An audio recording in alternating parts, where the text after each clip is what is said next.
Hello everyone. In this video, we are going to discuss about moment of force or torque. In the first video of this chapter, Systems of Particles and Rotational Motion of Class 11 Physics, we have discussed about rotational motion, translational motion, rolling motion, etc. When we consider the motion of a rigid body in general, it is a combination of rotational and translational motion. This doesn't mean that always a rigid body has both rotational and translational motion. Sometimes its motion would be pure rotation, sometimes its motion would be pure translation. But in general, or most of the situations, its motion is a combination of rotation and translation. If a body is fixed about a point, it will have only rotational motion. For example, you just consider this pencil. If this pencil is fixed at its midpoint somewhere here, then it will have only rotational motion about that fixed point like this. Okay, similarly, if a body is fixed along a line, that is, for example, you just imagine this as a door and this body or this door is fixed along this vertical line here. So, if a body is fixed along a line, then it also will have only rotational motion like this. Okay, while we have dealt with the translational motion of the body, we have seen that a force is needed to change the translational state of the body. That is, a force is needed to produce a linear acceleration. Linear acceleration is simply the acceleration in the translational motion. Analogous to the force in translational motion to produce linear acceleration, what do we have in rotational motion to produce angular acceleration? That is what we are trying to find out. Okay.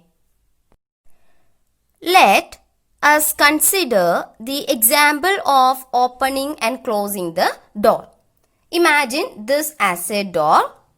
A door is actually a rigid body which can rotate about the fixed vertical axis passing through the hinges. Okay, a force must be applied on the door to make it rotate, no?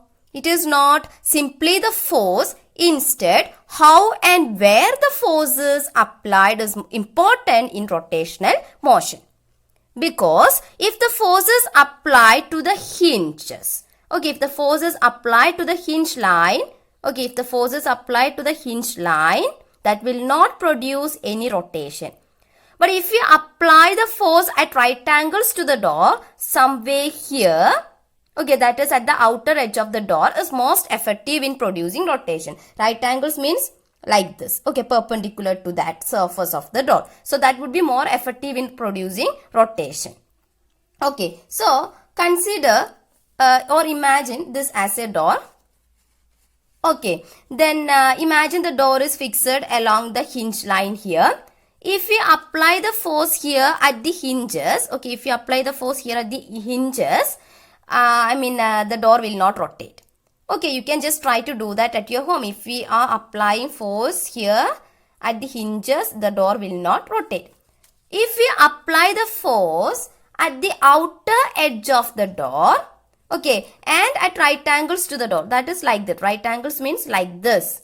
Okay, if the door is like this, then right angles. If the door is like this, then right angles means like this.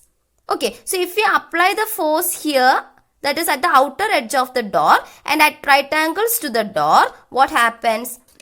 Okay, only less force is required to open and close the door. That is why we are saying that this is most effective in producing rotation. Okay, that is why we attach the door handles at the outer edge of the door.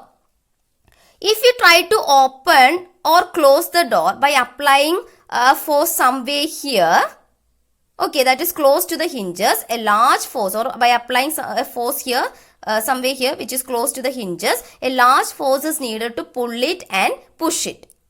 Why is it happening so?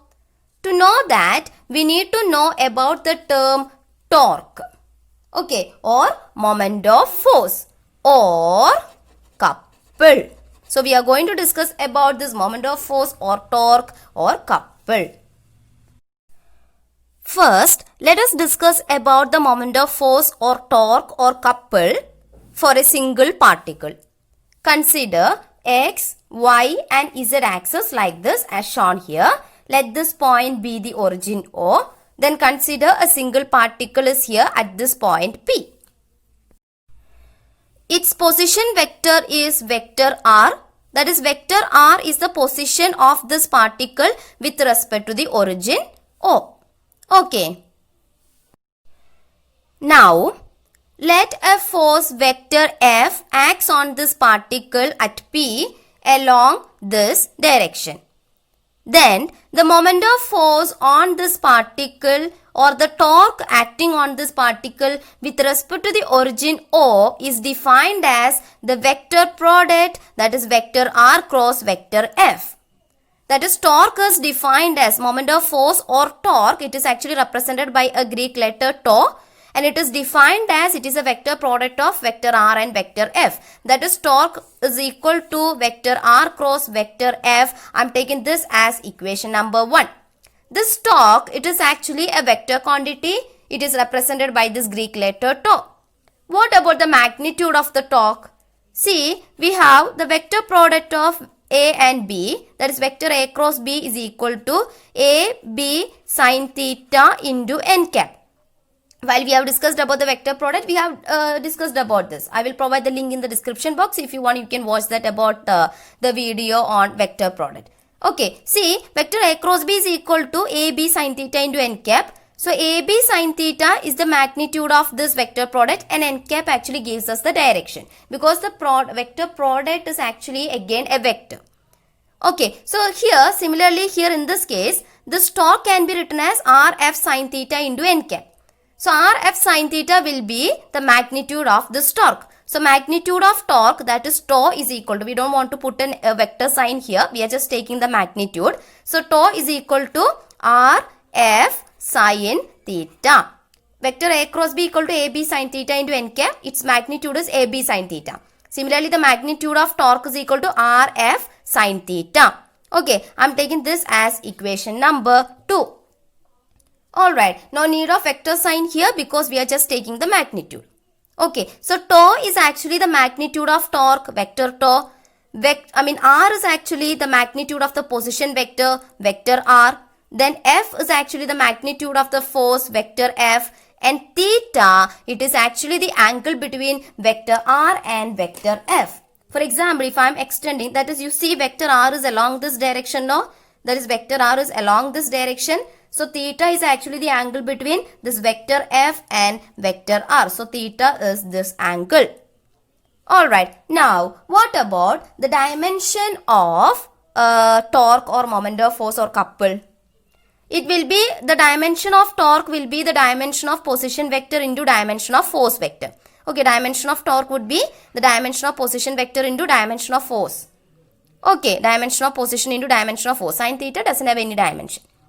Alright, so here dimension of torque would be what? Dimension of position, that is L.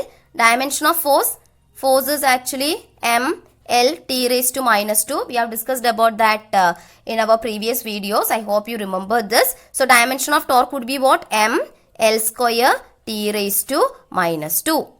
Okay, so moment of force has dimensions M L square T raised to minus 2.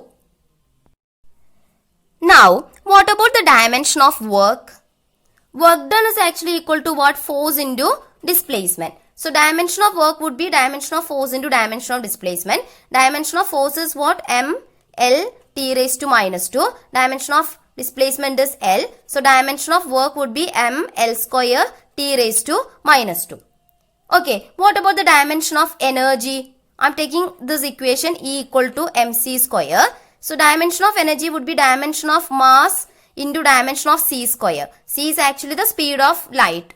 Okay, in vacuum. So, anyway, it is the speed or velocity. So, its dimension is L T raised to minus 1.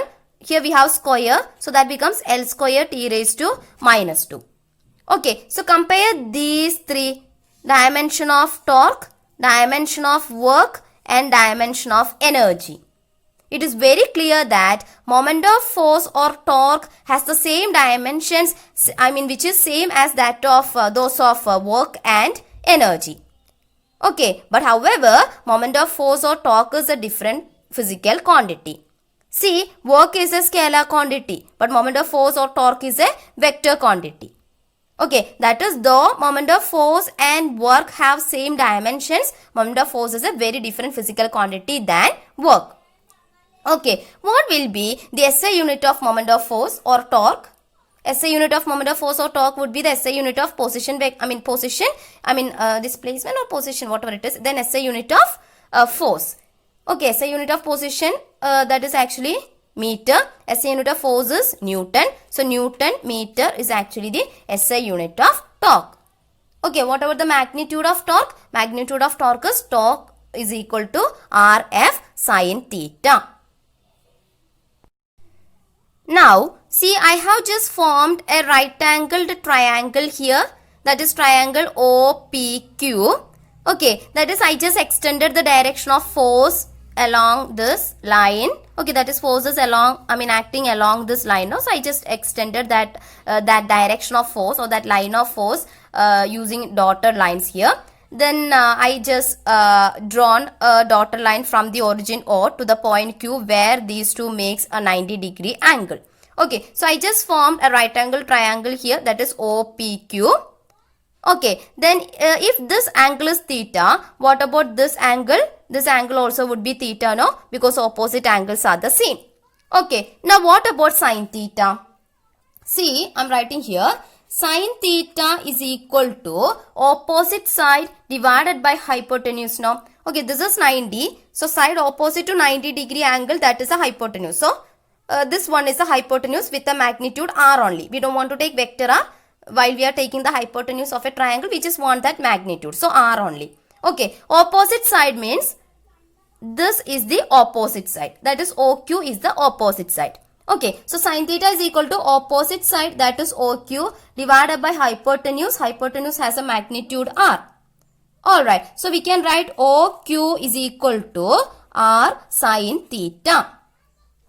Alright, now you see this, that is we are getting OQ as r sin theta.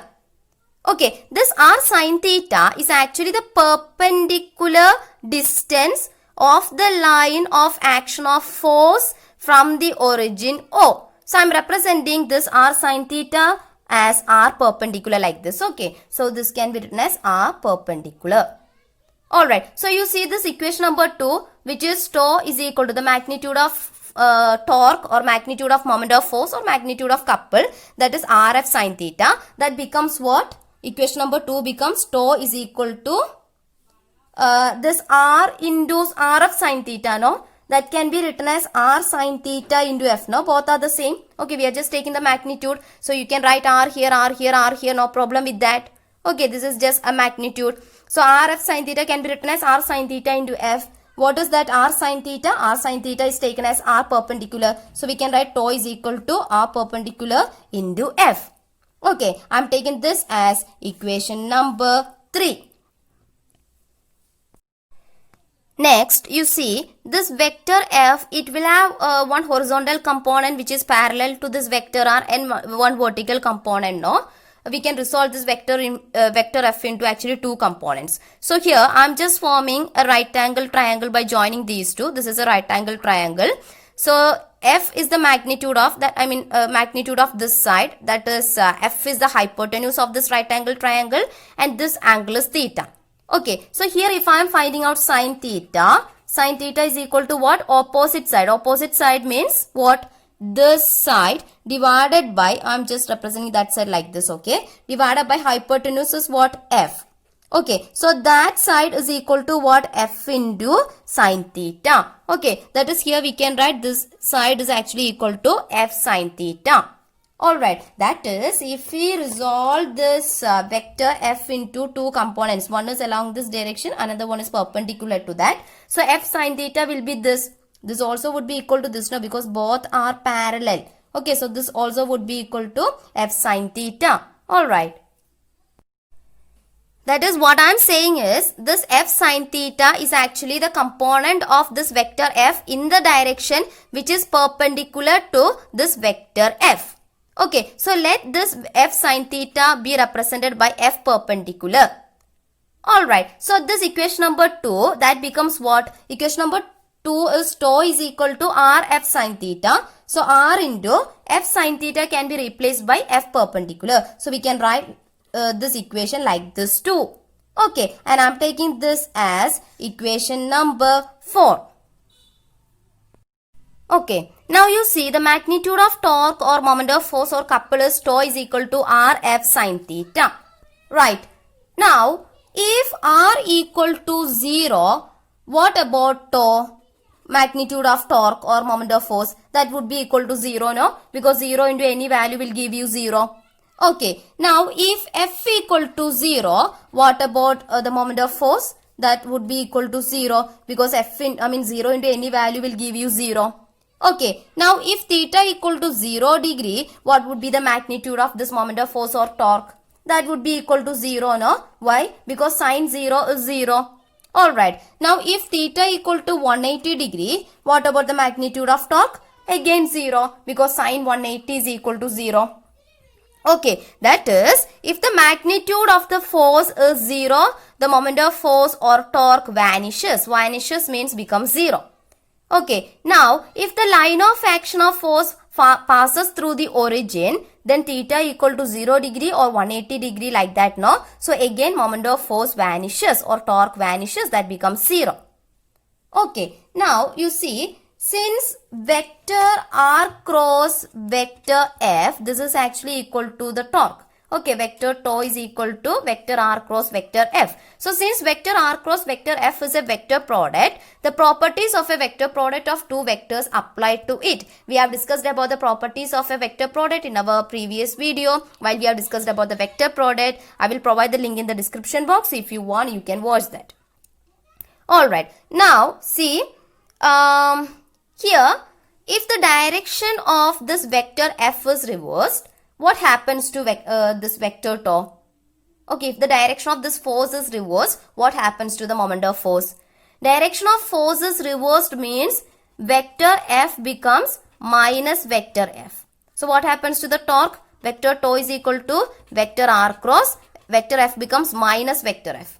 Okay, so this is equal to what? Minus of vector r cross vector f. Alright, what does it mean actually? That is torque becomes negative of vector r cross f, which means the direction of moment of force is reversed. This negative sign shows that the direction of moment of force is just opposite to the initial case. Okay, so if the direction of force is reversed, then the direction of torque also, or the direction of moment of force also reversed.